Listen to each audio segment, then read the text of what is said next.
It didn't seem like there were a lot of big plays against the secondary. You guys pretty much contained them, but there were a couple of big plays. How do you kind of eliminate that this week? Pay attention to detail.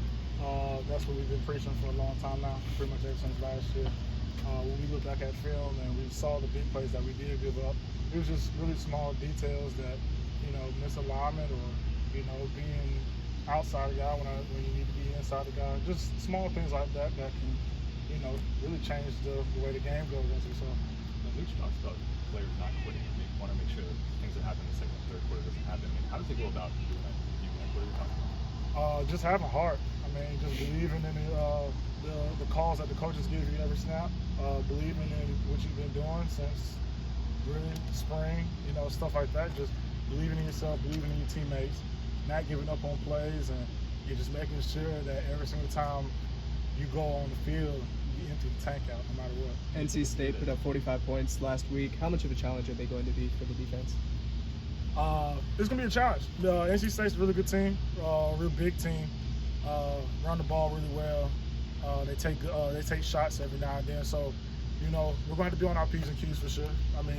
They're coming here. So, as a defensive-minded player, stopping the run is everything. That's just the bottom line. You got to stop the run. And as we know, NC State's a run-heavy team, and they've got a big backs that run fast, that move well. So it's gonna be a big challenge. And the way Coach Arnett has coached us and has pretty much groomed us for the past few years he's been here.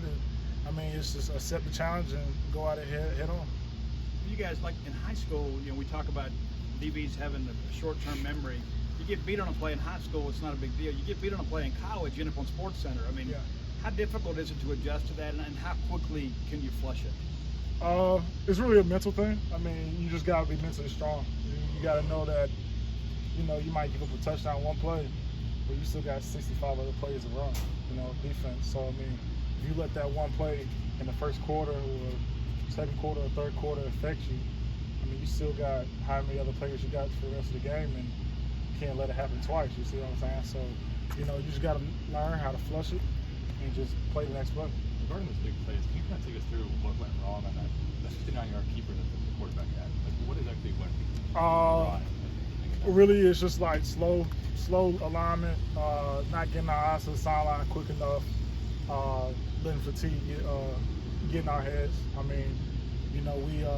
We work on getting set up quick in practice, running to the ball quick in practice, but on that play we let our fatigue get a hold of us. But our coaches are on us pretty good this week on not letting that happen again. So. In the fourth quarter, Collin, obviously you guys on defense stepped up and got stops. What changed or what was being said amongst the starters? Who was kind of leading that charge, and what was the mindset during that time frame?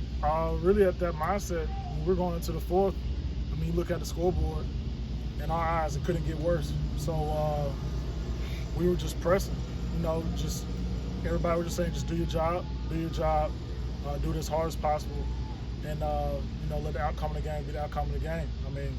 We were doing really bad in the second and third quarter. So at that point, we were just like, you know what, just lay it all on the line, do your assignment, and the outcome of the game will decide itself. It looked